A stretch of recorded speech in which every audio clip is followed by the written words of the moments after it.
Hi hello నమస్తే welcome back to iDream media. ఈరోజు మనతో ఉన్నారు అడ్వకేట్ సుభాష్ని గారు. రైట్ నౌ మంచు ఫ్యామిలీలో జరుగుతున్న ఇష్యూ ఏదైతే ఉందో మోహన్ బాబు గారు ఆసుపత్రి పాలయ్యేలా చేసిందని చెప్పొచ్చు. అయితే ఇందులో ఉన్న నిజాలేంటి, ఎందుకు మనోజ్ గారు ఈ విధంగా బిహేవ్ చేస్తున్నారు, మంచు ఫ్యామిలీలో జరిగే గొడవ ఎందుకు ఇంత రచ్చలేపుతుంది అనేది తెలుసుకుందాం. Hi ma'am. హాయ్ నమస్తే మ్యామ్, మంచు ఫ్యామిలీలో అసలు ఏం జరుగుతుంది?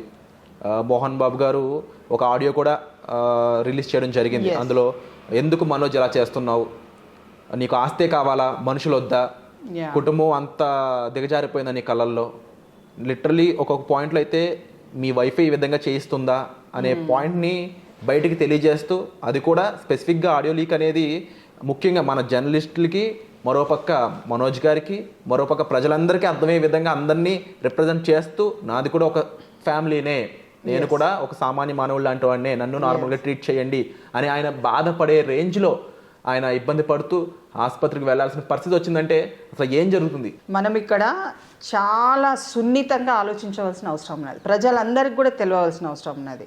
ఏ రేంజ్ పర్సన్ అయినా కానీ ఒక ప్రైమ్ మినిస్టర్ నుంచి ప్యూన్ వరకు ఒకే స్థాయిలో, ఒక సామాన్యమైన వ్యక్తి అట్టడుగు స్థాయిలో ఉన్న పర్సన్ రిచ్గా బాగా డబ్బు ఉండి నేను ఎంతో చేయాల అన్న పర్సన్కి, అంబానీ అనుకోండి, ఎవరైనా సరే చట్టం ముందు ఆల్ ఆర్ ఈక్వల్ బిఫోర్ లా.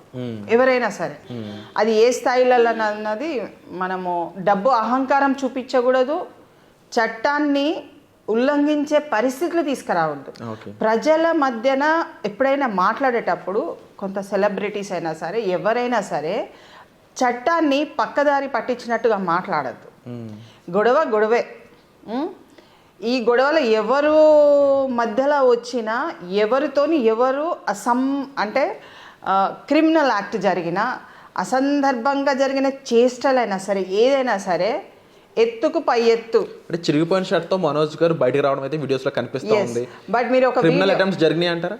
మీరు ఒక వీడియోలో మాట్లాడేటప్పుడు మోహన్ బాబు గారు కూడా ఒక డైలాగ్ డెలివరేషన్స్, ఎత్తుకు పై ఎత్తు అంటే ఎవరైనా సరే ఇలా చేస్తే నేను ఇలా చేయగలుగుతా, నాకు కూడా ఆ సోర్సెస్ ఉన్నాయి అని కళ్ళు ఇలా తిప్పుకుంటూ చెప్పుతున్న ఆ సందర్భాన్ని కొంత చట్టాన్ని కొంచెము పక్కదారి పట్టిస్తున్నట్టుగా కనపడ్డది. ఎందుకంటే చట్టాన్ని గౌరవించాలి, ఎంత పెద్దవాళ్ళైనా ఎంత చిన్న వాళ్ళతో సంబంధం లేదండి. వీఆర్ సిటిజన్ ఆఫ్ ఇండియా అన్నప్పుడు, భారతదేశంలో మనం పౌరులుగా ఉన్నప్పుడు మనం చట్టాన్ని తప్పకుండా సూచిగా గౌరవించాలి. వ్యక్తి తప్పు చేస్తున్నప్పుడు నీ ఇంటి వ్యక్తియే కాబట్టి నువ్వు ఏ విధంగా అతన్ని ట్రీట్ చేసినావు, నీ ఇంట్లోకి వచ్చిన వ్యక్తి దెబ్బలు తిని ఎందుకు బయటకు వెళ్తున్నారు, నీ ఇంట్లోకి వచ్చిండు అంటే నువ్వు అక్కడ ట్రెస్ పాస్ కింద చూపిస్తున్నారు. ఇద్దరి మీద అంటే కౌంటర్ కేసెస్ అంటారు వీటిని, ఇద్దరు కేసెస్ ఇచ్చిండ్రు కాబట్టి ఇద్దరి మీద రిజిస్టర్ చేసి కౌంటర్ కేసెస్ కింద ట్రెస్ పాస్ చేసి వచ్చిండు. నీ కొడుకు నీ ఇంట్లోకి అంటే ఎక్కువ స్థాయిలలో మనం ఎప్పుడైనా క్రిమినల్ కేసెస్ చూసినప్పుడు బయట వాళ్ళు మన ఇంటికి వస్తే మన ప్లేస్లో అడుగు పెడితే విల్ బి క్రిమినల్ ట్రెస్ పాస్ కింద చూస్తాము. అలా కాకుండా నీ కొడుకు నీ దగ్గరకు వచ్చిండు, నువ్వు కూడా కేసు వేసినావు కాబట్టి కొంత ఇద్దరి మధ్యన ఏం జరిగింది, క్రిమినల్ ట్రెస్ పాస్ ఇచ్చిండ్రు. అదేవిధంగా క్రిమినల్ ఇంటిమిడేషన్ అంటే ఇన్సల్టింగ్ కానీ, ఒక కావలసుకొని వ్యక్తిని చాలా మటుకు బాధపరచడం కానీ, లేకుంటే అతన్ని థ్రెట్ చేయడం కానీ, ఇంకా ఒక గ్రీవియన్స్ హర్ట్ అంటారు, అంటే ఒక వ్యక్తిని కొట్టడానికి ప్రయత్నం చేయడం కానీ, కొట్టడం కానీ, ఒక ఇన్సెక్యూరిటీ వే ఆఫ్ అప్రోచ్ ఎప్పుడైతే చేసినప్పుడు మనకు ఇప్పుడు ఏంటంటే కొత్త లాస్ వచ్చినాయి. ఎప్పుడైనా కానీ సెలబ్రిటీస్ అంటే ఎవరు, మనమంతా పబ్లిక్ని వాళ్ళు యొక్క చేసే ఎంటర్టైన్మెంట్ పాయింట్ ఆఫ్ వ్యూలో ఉన్న యాక్షన్స్ అన్నీ కూడా మనము ఎంకరేజ్మెంట్ చేస్తూ వాళ్ళు డైరెక్ట్ ప్రజల చేత డబ్బులు మనము పెట్టుబడిగా మనము ఒక సినిమా చూస్తున్నామంటే మనం పెట్టుబడి పెడుతున్నాం, రైట్? సో అట్లా మనము వాళ్ళని ఎంకరేజ్మెంట్ చేసి వాళ్ళు ఒక రేంజ్లో, బెంజ్ కార్ రేంజ్లో కానివ్వండి, ఏసీలు కానివ్వండి, అసలు ఇంకా వాళ్లకు ఒకప్పుడు మీరు చాలా టీవీలలో ఇంటర్వ్యూస్లో చూసిన, ఒకప్పుడు నేను ఇలా ఉండే ఇప్పుడు ఇలా ఉన్నాను అంటే public gave you that life. Public కి ఆన్సరబుల్ గా ఉన్నారంటారా ఈ సిచ్యువేషన్ లో? Definitely. అంటే మోహన్ బాబు గారు ఆడియోలో ఏం చెప్తున్నారంటే ఇది నా పర్సనల్ విషయం, ఇది నా కొడుకుతో నాకున్న ఇష్యూ, దీన్ని ఎందుకు పోలీసులు వస్తున్నారు నా ఇంటికి, ఎందుకు మీడియా వాళ్ళు వస్తున్నారు, మీకు ఏం రైట్ ఉందని నా ఇంటికి వస్తున్నారు అని చెప్పేసి లిటరలీ ఒక సంఘటనలో ఒక రిపోర్టర్ మీద మైక్ తీసుకుని కొట్టడం కూడా జరిగింది. అది అందరికి కనిపిస్తా ఉంది. రైట్ టు ప్రైవసీ కింద మనం తీసుకున్నా కానీ they are celebrities. Every moment of their life is in the Instagram, Facebook, Twitter, ఇంకెన్ని ఉన్నాయి, అన్నిట్లో ఉన్నాయి. ఒక సెలబ్రిటీగా వాళ్ళు ఇంట్లో అంటే ఇంట్లో గుట్టుగా వాళ్ళ జీవితాన్ని గడపట్లేదండి ఇప్పుడున్న, అంటే ఇప్పుడు ప్రస్తుతం ఉన్న పరిస్థితులలో. They are always on the, అంటే డే టు డే లైఫ్ని కానీ డే టు డే ఇష్యూస్ని కానీ they are elevating in the ఫేస్బుక్లో. అంటే ఏదైనా సరే ప్రసార మాధ్యమంలో ఉన్నారు కాబట్టి ఎనీ ప్రెస్ వాళ్ళు they have taken the chance. అంటే వాళ్ళకు ఒకటి ఏంటి ఇష్యూ ఏదో జరుగుతుంది దాచిపెడుతున్నారు, లేకుంటే వాళ్ళ దాంట్లోనే ఎవరో చెప్తేనే కదా తెలిసేది. ఇప్పుడు నేను ఇక్కడికి వస్తున్నానంటే మీరు నన్ను ఇన్వైట్ చేస్తే నేను ఇక్కడికి వస్తున్నాను. అదర్వైజ్ నన్ను వేరే వ్యక్తి కనుక ట్రేస్ చేయడానికి ట్రై చేస్తే ఆ వ్యక్తికి ఎవరో ఇక్కడ నుంచి ఉన్న వాళ్ళు ఇన్ఫర్మేషన్ ఇవ్వాలి. సో అంటే వాళ్ళంతటా వాళ్ళ ఇన్ఫర్మేషన్స్ ఎవరో ఇచ్చుకొని వచ్చి ఉంటారు తప్ప దట్స్ నాట్ అంటే ప్రెస్ని కంట్రోల్ చేయాలి అంటే ఇవాళ రేపు ప్రెస్ని కంట్రోల్ చేయడం చాలా కష్టం. అంటే ఓవరాల్ ఇష్యూలో అసలు మీరు మీకు ఎవరిది తప్పు అనిపిస్తుంది? అందుకే చెప్తున్నా లీగల్ ఇష్యూస్లల్లా ప్రాపర్టీ వీళ్ళకి ముందు నుంచి ఏంటంటే మంచు మనోజ్ ఎప్పుడైతే వివాహం చేసుకున్న కాడ నుంచి దేర్ ఈజ్ ఏ సమ్ ట్రయాంగిల్లో there is property issues are going around, చాలా పోతున్నాయి. ఇప్పుడు కొత్తగా కోడలు వచ్చేసింది ఏదో అని చెప్పేసి చెప్పడం కాదు, హీఈస్ ఆల్మోస్ట్ సీనియర్ సిటిజన్ కింద తీసుకోవచ్చు ఏది మోహన్ బాబు గారిని.